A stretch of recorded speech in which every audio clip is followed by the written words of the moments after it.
පෙරේරා තමයි ඔය සින්දුව ගායනා කරන්නේ. මෑත කාලෙකදී දැකපු මේ එක්තරා සිදුවීමක් එක්ක මේ කතාව කියනවා තක්නේ මේ දැන් මම දැක්ක Facebook එකේදී මේ කවුරු හරි කියලා තියෙනවා මේ කෙනා නම් කවුද කියන හරියටම දන්නේ නැහැ. ඒ කෙනා කියනවා මේ දැන් ළමයින්ට ඔය සාහිත්‍ය වගේ දේවල් බලහත්කාරයෙන් උගන්වන එක තේරුමක් නැහැ. මේ කතුවරු ගැන එහෙම උගන්වන එක තේරුමක් නැහැ වගේ කතාවක් මම දැක්කා මේ Facebook එකේ යන ගමන්. හරිද? ඒතකොට ඇත්තටම මම මේ ඔයාලට කියන්න හැදුවේ දැන් මේ කලාව කියන දේ ළමයෙක්ට ඉගෙන ගන්න එක වැදගත් වෙන්නේ සහ ඒ කලා නිර්මාණ ඇතුලේ ඇත්තටම මිනිසුන්ට මොනවද ලැබෙන්නේ බෙනිෆිට්ස් නැත්නම් වාසි කියලා ඔයාලා පොඩ්ඩක් හිතලා බැලුවොත් දැන් ඔයාලට උනත් දෙමව්පියන්ගේ අගේ කියන එක එච්චර තේරෙන්නේ නැහනේ. ළමයට දෙමව්පියන්ගේ අගේ ඉගෙන ගන්න කාලේදී ඇත්තටම තේරෙන්නේ නැහැ මිනිස්සු අපිට කන්න බොන්න දෙනවා.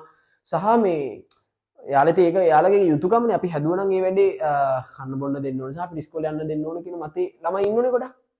හැබැයි මේ දෙමව්පියෝ තමන්ගේ දරුවෝ වෙනුවෙන් කොච්චර කැපකිරීමක් කරනවද කියන එක පෙන්වන හොඳ කලා නිර්මාණයක් මට හම්බුණා. මේක මම මෑතකදී තමයි මට ඒක ඇත්තටම ටච් උනේ සින්දුව.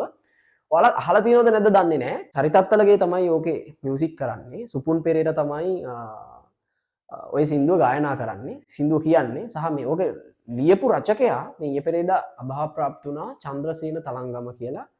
හරි අපූර්ව නිර්මාණ කරපු කෙනෙක්. මම ওই සින්දුව ඇහුවට පස්සේ ඇත්තටම ළමයි මට එච්චර ලොකු අවබෝධයක් තිබුණේ නැහැ මොකක්ද ඇත්තටම මේ සින්දුවේ කියන්නේ කියලා. රොක් සංගීතයක් තියෙන. ඇහුවම හොඳ රොක් සංගීතයක් තමයි ප්ලේ වෙන්නේ. හැබැයි ඔය සින්දුව මම 3-4 සැරයක් ආයෙ අහලා බැලුවා. ඒ සින්දුවේ නම තමයි කම්පානොවන් කියලා සින්දුව. මට ලිරික්ස් නම් හරියටම සම්පූර්ණ මතක නැහැ. කොහොම හරි ඔය සින්දුවේදී කියනවා ඒ කියන්නේ ඒ සුද්ධෝදන රජතුමා තමන්ගේ මුළු ජීවිතේම කැප කරලා පුතා සක්විති රජ කරන්න තමයි try කරේ. ඒතකොට යාට මාලිගා 3ක් හදලා දුන්නා, කම්සැප උපරිමයෙන් ලබා දුන්නා. හරිද? ඒ වගේ සැප ඕන තරම් ලබා දීලා සිද්ධාර්ථ කුමාරයා රජකම සක්විති රජකම එපා මේ සියල සම්පත් ඔක්කොම අතහැරලා දාලා යනවා. ඒතකොට රජතුමාගේ හිතේ ඇතිවන වේදනාව මෙන්න මෙහෙම කියනවා. ඒකද කියන්නේ මේ කම්පා වෙන්න එපා මහා මායා දේවිට කියනවා. ආ කම්පා වෙන්න එපා. අපි කම්පා වෙන්න ඕනේ නැහැ. මොකද අපේ දරුවා ගිහින් තියෙන්නේ මුළු ලෝකෙම යහපත වෙනුවෙන් කියලා ඒ තාත්තා තමන්ගේ හිත හදාගන්න. ඒ කියන්නේ දරුවන් වෙනුවෙන් දෙමව්පියෝ කොච්චර කැප වෙනවද කියලා කලා නිර්මාණයකට දාලා මිනිස්සුන්ට ෆීල් කරන්න පුළුවන් කියලා කියන්නේ. කලා නිර්මාණ පට්ට වටිනවා ළමයි. ඒ කියන්නේ කලා නිර්මාණ කියන එක මාර විදිහට වැදගත් වෙනවා. අන්න ඒක නිසා ඔයාලුණත් කලා නිර්මාණ රස විඳින්න ඇත්තටම ඒවා මිනිස්සු කරලා තියෙන්නේ. මිනිස්සුන්ගේ මානසික මට්ටම සහ අනිත් දේවල් බැලන්ස් කරන්න.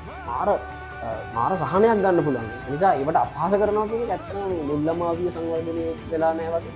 වැඩක්. ඒ නිසා ඒක යන ඔයාලුණත් අහලා බලන්න මේ වගේ සින්දු මාර ලස්සනයි. මාර තේරුමක් තියෙනවා සහ ජීවිතේ මාර විදිහට දේවල් ගන්න පුළුවන් දේවල්.